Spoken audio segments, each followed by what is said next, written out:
আল্লাহ পাকের কোরআন জানিয়েছে ওমান আরাদা আন যিকরি ফাইন্না লাহু মাঈশাতান দানকা। আল্লাহ পাক রব্বুল আলামিন জানিয়েছেন বান্দা তুমি মনে রাখো আমার আইন যদি তোমার ভালো না লাগে, আমার বিধান যদি তোমায় ভালো না লাগে, নামাজ পড়া যদি তোমায় ভালো না লাগে, রোজা রাখা যদি তোমায় ভালো না লাগে, মাল থাকলে যাকাত দেওয়া যদি তোমায় ভালো না লাগে, হজের যোগ্য ব্যক্তি হওয়ার পরেও হজ করা যদি তোমায় ভালো না লাগে, আমি আল্লাহ পাক সুদের বিরুদ্ধে আয়াত নাযিল করেছি। এরপরেও যদি সুদ খাওয়া তোমার ভালো লাগে, আমি মদের বিরুদ্ধে বিধান দিয়েছি। মদ খাওয়াটা যদি তোমায় ভালো লাগে, আমি জিনার বিরুদ্ধে আয়াত দিয়েছি। জিনা করাটা যদি তোমার কাছে ভালো লাগে, এক কথায় আমি আল্লাহ আমার বিধান যদি তুমি জ্বলন জেলে দাও, আমার আইন থেকে যদি চেহারা তুমি ঘুরিয়ে নাও, আমি আল্লাহ পাক রব্বুল আলামিন বলে দিলাম ওমান আরাদা আন যিকরি, দুনিয়ার যে মানুষগুলো আমি আল্লাহ আমার বিধান থেকে নিজেদের চেহারা ঘুরিয়ে নেয়, আমি আল্লাহ পাক রব্বুল আলামিন বলছি ফাইন্না লাহু মাঈশাতান দানকা। ওরা দুনিয়ায় যতই সুখ শান্তি খোঁজার চেষ্টা করুক না কেন, আমি আল্লাহ ওদের জীবন ব্যবস্থাকে সংকীর্ণ করে দেব। তুই চেষ্টা করবি শান্তি খুঁজবার, আমার আইনের মাথায় লাথি মেরে, আর তোর সংসারে অশান্তি ঢেলে দেওয়ার দায়িত্বটা আমি আল্লাহ আমার কুদরতি কবজায়। তোর ক্ষমতা যদি থাকে, আমি আল্লাহ আমার বিরুদ্ধে লড়াই করে তুই সংসারে শান্তি আনবি। ওর প্রথম ফলাফল কি হবে জানেন? ওর প্রথম ফলাফল হলো বউ কথা শুনবে না। কথা শুনতে পাচ্ছেন নাকি? ওর প্রথম ফলাফল বউ কথা শুনবে না। ওর দ্বিতীয় ফলাফল ছেলে মেয়ে অবাধ্য হবে। ওর পরিবারের সদস্যরাই ওর বিরুদ্ধে যুদ্ধ ঘোষণা করবে।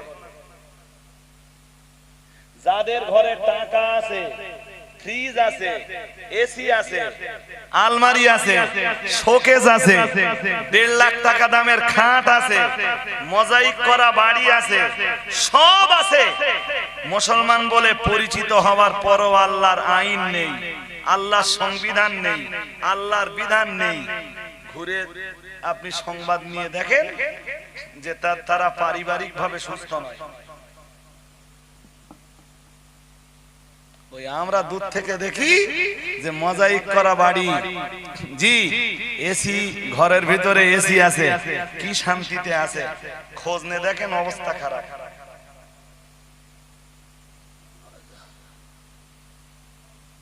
আমার কথা বিশ্বাস করেন না অবিশ্বাস? আমার অবিশ্বাস হতে পারে, কিন্তু কোরআনে মিথ্যা কথা আছে? আছে। আল্লাহ দায়িত্ব নিয়ে বলেছেন ফাইন্না লাহু মাঈশাতান দানকা, ওর জীবন ব্যবস্থা আমি সংকীর্ণ করে দেবই। ওর জীবন ব্যবস্থা শুধু না, ওর কবরও আমি সংকীর্ণ করে দেব। ওই আয়াতের তাফসিরে মুফাসসিররা দুটো কথা লিখেছেন। প্রথম কথা হলো ওর জীবন সংকীর্ণ হয়ে যাবে, দ্বিতীয় কথা ওর কবর সংকীর্ণ হয়ে যাবে। আমাদের মতো হুজুর হযরতরা যে দোয়া করলো কিছু ওই দোয়া করে আসার তাই আসতেছি, কিন্তু ওর ভেতরে কি হচ্ছে দেখতে পাচ্ছি। ভালো করে মাথায় রাখুন, আজ আমি আর লম্বা করব না। আল্লাহ পাক রব্বুল আলামিন জানিয়েছেন ফাইন্না লাহু মাঈশাতান দানকা, একদিকে তার জীবন ব্যবস্থা সংকীর্ণ হয়ে যাবে, আমি তার সংসারে গৃহযুদ্ধ লাগিয়ে দেব। ও বাবাজিরা ভাইরা, সে শান্তির কোনো সন্ধান খুঁজে পাবে না। এরপরে ওই অংশের ব্যাখ্যায় মুফাসসিরিনে হযরতরা বলেছেন আল্লাহ তার কবরটাকে সংকীর্ণ করে দেবেন। তার মানে আল্লাহ তার ঘরের ভিতরে বিপুল আযাবের ব্যবস্থা করে দেবেন। ও বাবাজিরা ভাইরা, এরপরে মহান আল্লাহ আবার জানিয়েছেন ওয়ানাহশুরুহু ইয়াওমাল কিয়ামাতি আমা। আর আমি আল্লাহ পাক রব্বুল আলামিন বলছি এগুলোর একটা হলো দুনিয়ায় আর একটা হলো কবরে। এরপরে আল্লাহ জানিয়েছেন ওয়ানাহশুরুহু ইয়াওমাল কিয়ামাতি আমা, আর যখন হাসরের ময়দানে উঠবে আমি আল্লাহ পাক রব্বুল আলামিন ওরে সম্পূর্ণ অন্ধ করে দেব। শুনছেন নাকি? ও পুরো অন্ধ হয়ে উঠবে। ও আল্লাহ পাক রব্বুল আলামিনকে ডেকে বলবে ক্বালা রাব্বি লিমা হাশারতানি আ'মা, আল্লাহ পাক রব্বুল আলামিনকে ডাক দিয়ে বলবে ও রব্বুল আলামিন আজ তুমি আমায় কেন অন্ধ করে দিয়েছো? আল্লাহ আমি তো দুনিয়ায় অন্ধ ছিলাম না, ওয়াকাদ কুনতু বাসীরা। ও রব্বুল আলামিন দুনিয়ায় তো আমি দেখতে পেতাম, আল্লাহ দুনিয়ায় তো আমায় চোখ ছিল, আল্লাহ আমি আজ কেন অন্ধ হয়ে গেলাম? আমার আল্লাহ পাক রব্বুল আলামিন বলবেন ক্বালা কাযালিকা আতাতকা আয়াতুনা ফানাসিতাহা ওয়া কাযালিকাল ইয়াওমা তুনসা। আল্লাহ পাক রব্বুল আলামিন বলবেন ও আমার বান্দা শোনো, দুনিয়ার জমিনে আমার আয়াতগুলো তোমার কাছে এসেছিল, আমার কোরআনের বিধানগুলো তোমার কাছে এসেছিল, আমার কোরআনের বিধানগুলো তুমি জানতে পেরেছিলে, আমার দেওয়া নামাজের বিধান, রোজার বিধান, হজের বিধান, যাকাতের বিধান, সুদ খাওয়া চলবে না, ঘুষ খাওয়া চলবে না, মদ খাওয়া চলবে না, লটারি কাটা চলবে না, জুয়া খেলা চলবে না, যে ধরনের জুয়াই হোক না কেন চলবে না। এই বিধানগুলি সব তোমার কাছে পৌঁছেছিল, তুমি কোরআনের আলো পেয়েছিলে, তুমি হাদিসের আলো পেয়েছিলে, এরপরেও তুমি কোরআন হাদিসকে জনম জেলে দিয়ে দুনিয়ার মাটিতে অন্ধের মতো চলেছিলে। সেদিন তুমি আমার আইনের কথা ভুলে গিয়েছিলে, আমার বিধান, আমার সংবিধানের কথা ভুলে গিয়েছিলে। ও বান্দা মনে রাখো, দুনিয়ায় যেমন আমার বিধান, আমার সংবিধানের কথা ভুলে গিয়েছিলে, আমার আইনের কথা যেমন ভুলে গিয়েছিলে, ওয়াকাযালিকাল ইয়াওমা তুনসা, আজ আমি আল্লাহ ঠিক সেইভাবেই তোমার কথা ভুলে গেছি। নাউযুবিল্লাহ বলবেন, একটু জোর করে বলেন। সুতরাং এই যে যেটুকু ওয়াজ শুনছেন এইটুকু ওয়াজ বাবা ভুলে যান না, ভুলে যান না মানে জীবনে ফুটিয়ে তুলুন, নইলে ফলাফল ভালো হবে না। মাদুম সাহেব বলছিলেন টর্চ লাইট, জি এই জ্ঞানের টর্চ লাইট যিনি যতটুকু তৈরি করতে পেরেছেন, অন্তত টর্চ লাইটটা মেরে আলোর রাস্তাতে চলুন। কোরআন শরীফের 15 পারা একদম শেষ বেলায় আর একটা আয়াত দিয়ে বক্তব্য শেষ করছি। 15 পারা সূরা বানী ইসরাঈলের একটা আয়াতে আছে ওমান কানা ফি হাদিহি আ'মা ফাহুয়া ফিল আখিরাতি আ'মা। আল্লাহ বলেছেন এই পৃথিবীতে যে অন্ধ থাকবে আমি আল্লাহ তাকে হাসরের মাঠে অন্ধ বানিয়ে তুলব। তার মানে কি এই দুনিয়ায় যে দেখতে পায় না ওইটি হাসরে অন্ধ হবে না। দুনিয়ায় যে লোকটার কাছে কোরআনের, যে লোকটার সামনে কোরআনের আলো, হাদিসের আলো স্পষ্ট, কোরআন হাদিসের আলো দেখতে পাওয়ার পরেও যে লোকটা অন্ধ সেজে অন্ধের মতো চলেছে, জি আল্লাহ বলেছেন ফাহুয়া ফিল আখিরাতি আ'মা, আমি পরকালে ওরে অন্ধ বানিয়ে দেব। ও দুনিয়ায় যেমন আমার কোরআনের রাস্তা, আমার নবীর হাদিসের রাস্তা দেখতে পাইনি, আমি আল্লাহ পরকালে ওরে এমন অন্ধ বানাবো ও নাজাতের রাস্তা, জাহান্নাম থেকে মুক্তির রাস্তা আর জান্নাতের রাস্তা তেমন দেখতে পাবে। বলেন দেখতে পাবে। আর কেউ কারোর যদি মনে হয় যে হুজুর এসব যা করেছেন এসব একটা সত্যি না, তাহলে আমার এই 1.5 ঘন্টা ধরে বকা পুরো বেকার যাবে। আর যা বকিছি সব কোরআন হাদিসের আলো দিয়েই, কোরআন হাদিসের বাইরে একটা কথা একটাও বলিনি। আর যদি বলে থাকি তো বাস্তব বিশ্ব আর চিত্রটা মিলিয়ে দেওয়ার জন্য বলেছি। জি ওটা তাফসীর কারকরাও তাফসীরের কিতাবে করেছেন। আমার কথা কি বুঝতে পারতেছেন? ওটা তাফসীর কারকরাও করেছেন, বোঝানোর জন্য উদাহরণ এনেছেন যাতে কোরআনের আয়াতটা সহজে।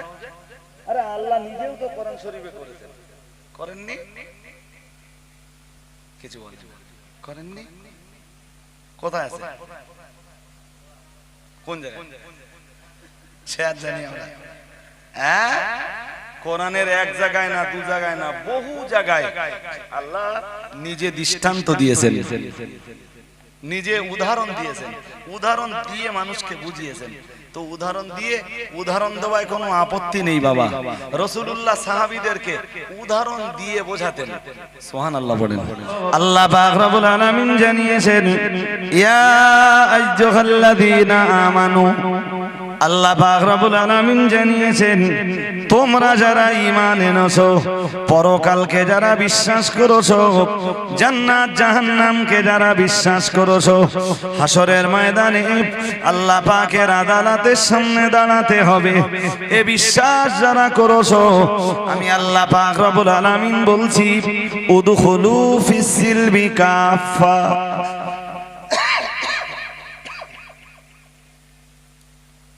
ঢুকে পড়ো ইসলামের ভিতরে পুরোপুরি।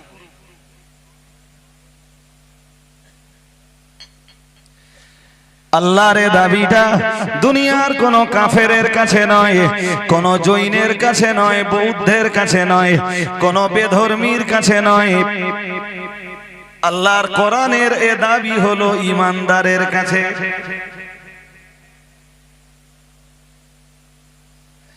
তুমি ঈমান যখন এনেছো, তাহলে তোমার এবারের কাজ হলো পরিপূর্ণভাবে ইসলামের ভিতরে ঢুকে যাওয়া। আরে বাবা, ওই পর্যন্ত শেষ না, সহজে বললে বলা যায়, কোরআনের যত আইন আছে প্রায় সমস্ত আইন আল্লাহ দিয়েছেন সব ঈমানদারদেরকে ডেকে।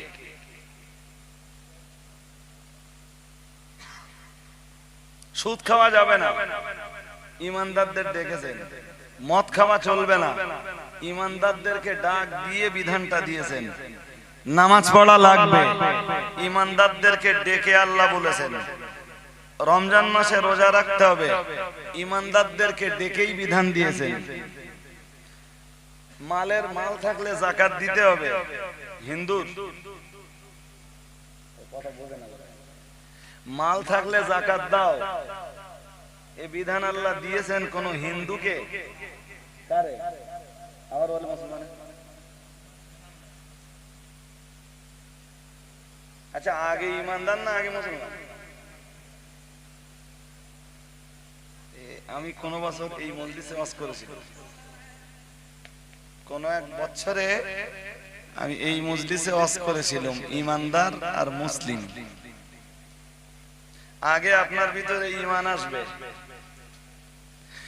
ঈমানের দাবি অনুযায়ী যখন কাজগুলো আপনি করবেন, তখন আপনি মুসলিম। প্লেন যখন কলেমা পড়বেন, এখান থেকে বিশ্বাস, জবানের স্বীকারোক্তি, এখানে বিশ্বাস করতে হবে লা ইলাহা ইল্লাল্লাহ মুহাম্মাদুর রাসূলুল্লাহ সাল্লাল্লাহু আলাইহি ওয়াসাল্লাম, ব্যাস ঈমানদার। কোন হিন্দু যদি বলে আমি মুসলমান হব, তার আমি ঈমানদার হব, আমি ঈমানের ভিতরে ঢুকবো, ইসলামের ভিতরে ঢুকতে চাচ্ছি, প্রথমে কি করতে হবে? ওই তো সূত্র একই, আগে কলেমা পড়ো, ঈমান আনো, ঈমানের দাবিগুলো মানো, ব্যাস তুমি মুসলিম হয়ে যাও।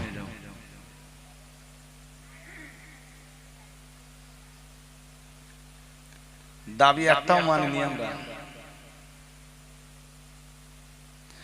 এই জন্য অন্য আয়াতে আল্লাহ কোরআন শরীফে জানিয়ে দিয়েছেন, ইন্নাল্লাযীনা ক্বালু রাব্বুনাল্লাহ, আল্লাহ পাক রব্বুল আলামিন জানিয়েছেন, নিশ্চয়ই যারা পৃথিবীতে বলে আল্লাহ আমাদের রব, সুম্মা ইসতাকামু, তারপরে যারা এই কথাটির উপরে কায়েম হয়ে যায়, তাতানাজ্জালু আলাইহিমুল মালাইকা, ওরা যখন মরণ দুয়ারে হাজির হয়, ওদের মরণের বিছানায়, মৃত্যুর বিছানায় আল্লাহ রহমতের ফেরেশতারা হাজির হয়ে যায়।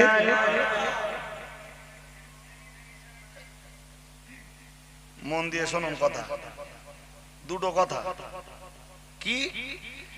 যারা আল্লাহকে রব বলে স্বীকার করে এবং স্বীকার করে তাই না ওই কথাটির উপরে যারা কায়েম হয়ে যায়,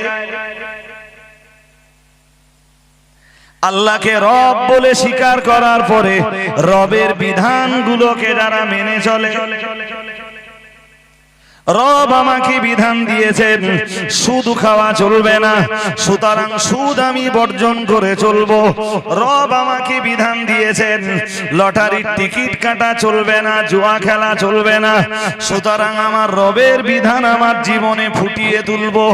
রব আমাকে বিধান দিয়েছেন মদ খাওয়া চলবে না, তামাম জীবনে মদের গ্লাস আর মদের বোতলের দিকে ভালোবাসার নজরেও কোনোদিন তাকাবো না। রব আমাকে বিধান দিয়েছেন হালাল খেতে, হালাল উপার্জন খেতে, আমি হারাম উপার্জনের দিকে কখনো দৃষ্টি নিবন্ধ করব না। রব আমাকে বিধান দিয়েছেন রাত দিনে 5 বার নামাজ পড়তে, আমার জীবনে আমি নামাজ বর্জন করব না।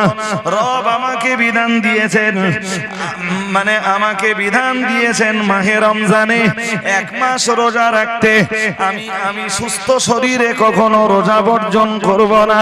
রব আমাকে বিধান দিয়েছেন আমার স্ত্রীকে পর্দা করাতে, আমার বিবিকে আমি পর্দায় রেখে দেব।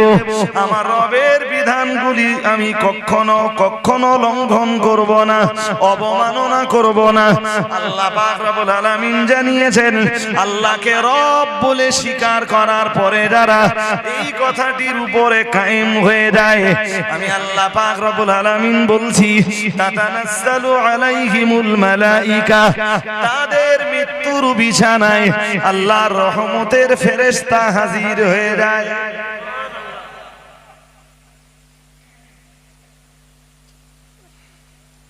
এমন শেষ হয়নি বলা, কাজ কি রহমতের ফেরেশতাদের? কাজ তো কিছু আছে না, ফাও ফাও আসতেছে তারা। সবাই যখন চোখ মুছতেছে, ও ভালো মানুষ ছিল, ও আল্লাহকে রব বলে স্বীকারও করেছে, রবের বিধান কায়েমও করেছে। এই রকম মানুষ সবাই যখন চোখ মুছতেছে, ওর মৃত্যুর সময় হয়ে গেছে, ও দেখছে আল্লাহর রহমতের ফেরেশতারা হাজির। এমনকি মনে রাখুন এই রকম ইমানদার যারা, এই রকম মুসলিম পৃথিবীতে যারা, তাদের মরণ যদি এমন জায়গায় হয়ে যায় যেখানে তাদের মৃত্যুর বিছানায় তাদের ভাই থাকবে না, তাদের মৃত্যুর বিছানায় তাদের মা থাকবে না, বাপ থাকবে না, আপনজন থাকবে না, বন্ধু বান্ধব থাকবে না, ছেলে থাকবে না, মেয়ে থাকবে না, ও বাবাজিরা ভাইরা, এরকম কোন জায়গায় যদি সে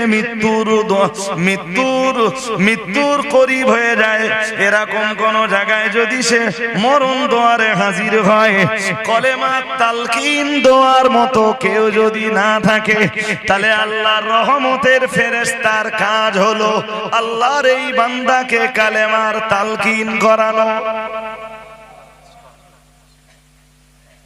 আর একটু মন খুলে বলেন কি করাবে? কালেমার তালকিন। তো তার আগে ওর কি করতে হবে? কাজ দুটো, রবকে স্বীকার করো আর রবের বিধান। তোমার যদি জঙ্গলে মরণ হয়, কেউ নেই, ফেরেশতায় তোমার কলেমা তালকিন করাবে। তালকিন মানে হ্যাঁ, মুমূর্ষ ব্যক্তির বিছানায় কালেমা পড়ে শোনানো, পড়তে না বলা থাকে, জাস্ট শোনানো, লা ইলাহা ইল্লাল্লাহ মুহাম্মাদুর রাসূলুল্লাহ সাল্লাল্লাহু আলাইহি ওয়াসাল্লাম। কারণ হাদিস রয়েছে, এদিক দেখেন ইঞ্জিন ভ্যান যাচ্ছে, বুঝতে পারতেছেন এই রাস্তায় কি ট্রেন চলবে? আরে ভাই পিছে দেখনে কা কোই বাত নেই, আমাদেরকে মন দেন, আমি সবকিছু যা বলবো সব কোরআন হাদিসের তথ্য দিই। হাদিসে এসেছে লাকিনু মাউতাকুম, কালেমার তালকিন দাও তোমাদের মুমূর্ষ ব্যক্তিদেরকে, পড়তে বলো না, নবীজি তাদেরকে পড়তে মানে পড়বার কথা যদি বলতেন তো নবী শব্দ আলাদা দিতেন। নবীজি বলতেন আকরিউ মাউতাকুম, পড়িয়ে দাও,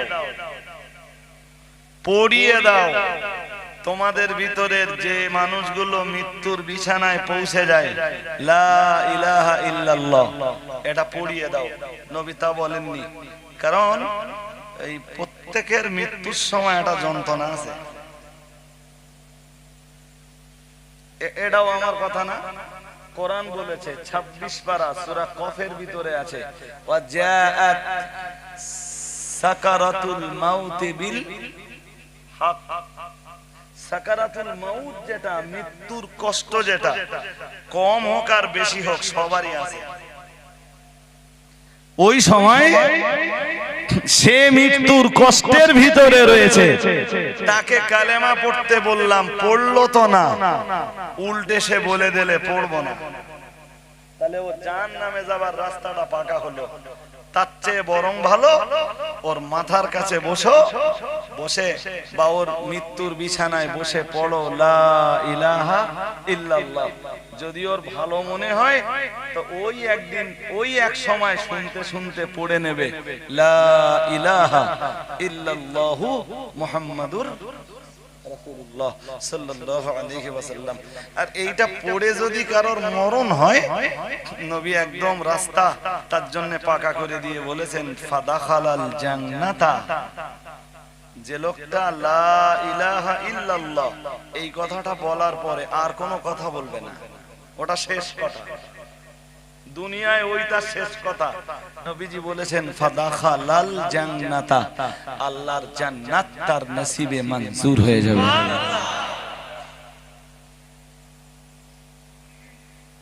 তো আমাদের যা কাজ কাম ভাই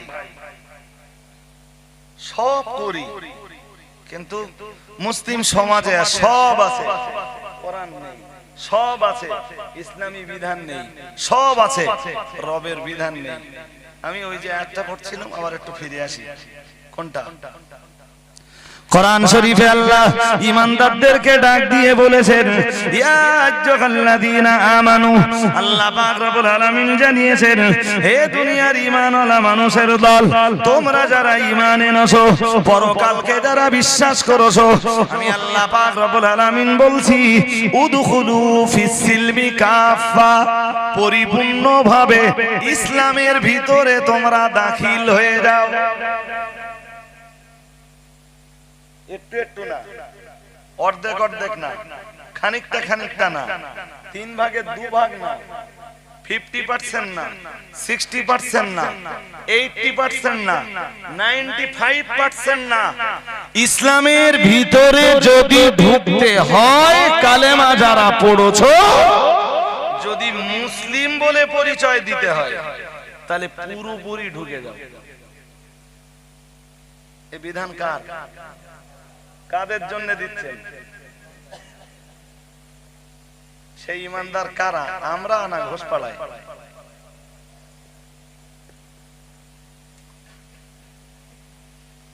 জি, আর একটু মূল লাগান। এবার চলেন ওই আয়াতের শানে নুজুলটা দেখি। শানে নুজুল মানে অবতরণের প্রেক্ষাপট, আয়াতটা কেন নাযিল হয়েছে।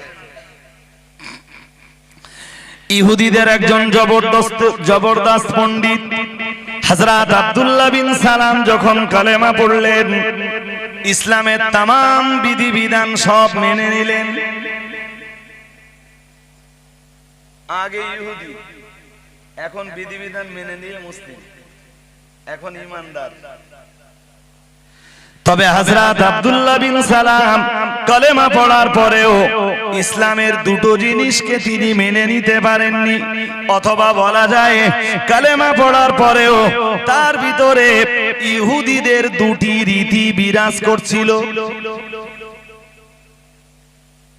ইহুদিদের দুটো নিয়ম কালেমা পড়ার পরেও তার ভিতরে ছিল। মুসলমানদের জন্য সবচেয়ে ভালো দিন কোনটা?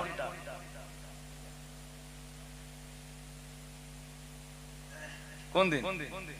ইয়াউমুল জুমআ। আল্লাহ পাকের রাসূল জানিয়েছেন, ও সাহাবীরা মনে রাখো, আমি আল্লাহ পাকের রাসূল বলছি, ইন্না ইয়াউমাল জুমআতি সাইয়্যিদুল আইয়াম, যতগুলো দিন আছে সবচাইতে ভালো দিন হলো জুমার দিন।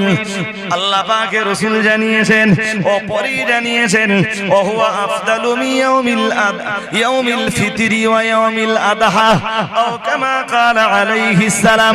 এমন কি জুমার দিন এতই ভালো, এত ভালো, আল্লাহ পাকের রাসূল জানিয়েছেন, ঈদের বছরের দুই ঈদের দিন, ঈদুল ফিতর আর ঈদুল আদহা চাইতে জুমার দিন ভালো। আর একটু মন খুলে বলেন।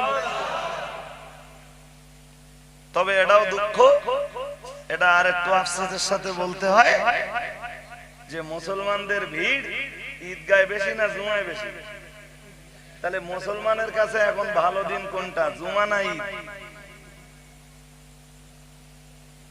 আর আল্লাহর কাছে ভালো দিন কোনটা? মুসলমান উল্টে নেছে নিজেদের সুবিধার জন্য। নামাজের সময় জল করে, নামাজের সময় মাছের কাঁটায়, নামাজের সময় চাষবাসের কাজে, নামাজের সময় স্কুলে ছাত্রদের পড়াচ্ছে, নামাজের সময় আদালত চলছে, নামাজের সময় অন্য অন্য কাজ কামে ব্যস্ত। কি চ্যাম্পিয়ন করে কোরআন বলেছে 28 পারা সূরা জুমা। আমি গোড়ায় এই আয়াতটাই পড়েছিলাম। তো এই সূরা জুমার যেখান থেকে পড়েছি ওর শেষ পর্যন্ত যদি আজকে যা সময় পাবো তাতে কুলাবে না। তবে একটু বলে নেই, কোরআন শরীফে আবার আল্লাহ ঈমানদারদেরকে ডাক দিয়েছেন, ইয়া আইয়ুহাল্লাযীনা আমানু। আল্লাহ পাক রব্বুল আলামিন জানিয়েছেন, হে দুনিয়ার ঈমানওয়ালা মানুষের দল। খুব মন দিয়ে, মনের কান দিয়ে শুনলে বুঝতে পারবেন। দেখেন আবার আল্লাহ বিধান দেওয়ার আগে ঈমানদারদেরকে ডাকতেছেন, তোমরা যারা ঈমান এনেছো, আমার এই বিধানটা তোমাদের জন্য। যাদের ঈমান নেই এই বিধান তাদের জন্য না। ইয়া আইয়ুহাল্লাযীনা আমানু, হে ঈমানদারের দল, আমি আল্লাহ পাক রব্বুল আলামিন বলছি, ইযা নুদিয়া লিস-সালাতি মিয়াউমিল জুমআ, জুমার দিনে যখন আযান হয়ে যায়, নামাজের জন্য যখন নেদা দেওয়া হয়, নামাজের জন্য যখন আযান দেওয়া হয়, আওয়াজ দেওয়া হয়, নামাজের জন্য যখন ডাকা হয়, আমি আল্লাহ পাক রব্বুল আলামিন বলছি, ফাসআউ ইলা যিকিরিল্লাহ, দেরি করো না, নামাজের দিকে রওনা দাও। যদিও সরাসরি নামাজের কথা আসেনি, এসে ফাসআউ ইলা যিকিরিল্লাহ, আল্লাহর জিকিরের দিকে ধাবিত হও। আর আল্লাহ সবচাইতে বড় জিকিরের নাম হলো, বলেন, জুমার দিন ওই যে আমরা তো শুধু নামাজ পড়ি না, খুতবাটাও শুনি তো। হ্যাঁ না বলেন? আরে বাবা, কিছু মুসলিম আছে তাদের খুতবা লাগে না, তারা টাইম ধরে যায়, 12:40 42 খুতবা শেষ, তারপর নামাজ শুরু হবে, 40-এর আগে মসজিদে যাবই না। জুমার দিন মসজিদে যাওয়াটা শুধু নামাজের জন্য না, ওদিন খুতবাটাও নামাজের জুজ অংশ, খুতবাটাও নামাজের একটা পার্ট, খুতবাটাও জিকির। তাফসীরকারকরা তাই লিখেছেন, আল্লাহ এই জন্য নামাজের কথা দেননি, কারণ ওদিন খুতবাও আছে, খুতবাটাও জিকির, নামাজটাও জিকির। তবে খুতবার চাইতে বড় জিকির হলো নামাজ। ভালো করে মাথায় ধরুন, আল্লাহ পাক রব্বুল আলামিন জানিয়েছেন, ইযা নুদিয়া লিস-সালাতি, আল্লাহ পাক রব্বুল আলামিন জানিয়েছেন, যখন তোমাদেরকে নামাজের জন্য আযান দেওয়া হয়, মিয়াউমিল জুমআতি, জুমার দিনে, ফাসআউ ইলা যিকিরিল্লাহ, তোমরা আল্লাহর জিকিরের দিকে ধাবিত হও, নামাজের দিকে ধাবিত হও, খুতবার দিকে ধাবিত হও, মসজিদের দিকে তখন এগিয়ে যাও। ও বাবাজিরা, ভাইরা, আল্লাহ পাক পরে আবার আবার বিধান দিলেন ওয়াদারুল বায়আ। আল্লাহ পাক রব্বুল আলামিন বললেন, ও বান্দা মনে রাখো, আযান হয়ে যাওয়ার পরে যদি ব্যবসার আঙিনায় থাকো, তোমার ব্যবসার কাজ ছেড়ে দাও। তুমি যদি জল করে মাছ ধরার কাজে থাকো, তোমার মাছ ধরাটা তুমি বন্ধ করো। যদি চাষবাসের কাজে থাকো, অবিলম্বে চাষবাস বন্ধ করে দাও। আল্লাহ পাক রব্বুল আলামিন বিধান দিয়েছেন, তুমি যদি দোকানপাটে থাকো, তোমার দোকান বন্ধ করে দাও। তুমি যদি দুনিয়ার যে প্রান্তে যে কাজেই থাকো না কেন, জুমার দিন যখন নামাজের সময় হয়ে যায়, নামাজের জন্য যখন আযান দেওয়া হয়, তোমার পার্থিব জীবনের দুনিয়াবি জীবনের তামাম কাজ বন্ধ করে দিয়ে তুমি আল্লাহর জিকিরের দিকে ধাবিত হও। তোমার এই জল করের কাঁটা বন্ধ করো, জি মাছ ধরা বন্ধ করো, কেনা বেচা বন্ধ করো, আদালত বন্ধ করো। আগে নামাজ হবে, তারপর আদালত ওপেন হবে। আগে আল্লাহর হক, তারপর মানুষের হক। সারাদিন তো আল্লাহ বলেননি যে তুই তোর কিচ্ছু করতে দেবো না, সব সময় আমার সাজদায় পড়ে থাক। বলেছেন কোথাও? যদি একটা লোক রাত দিনে 5 ওয়াক্ত নামাজ পড়ে, তো কত সময় যাবে? 24 ঘন্টা। ফজরে 4 রাকাত, জোহরে 12 রাকাত, আসরে 8 রাকাত, তা আমরা পড়ি 4 রাকাত, মাগরিবে 3 রাকাত, এশায় 17 রাকাত। কিন্তু সচরাচর আমরা পড়ি কত? 13 রাকাত। এই 5 ওয়াক্তের নামাজ আমাদের পড়তে সময় যাবে খুব বেশি হলে 1 ঘন্টা। আর তার চেয়ে যারা একটু ধরে ধরে পড়বে আর কি, যারা একটু স্লো মোশনে পড়ে, নামাজের তো আবার মশান এক একজনের এক এক রকম। কি বলে না, ভুল হয়ে যাচ্ছে।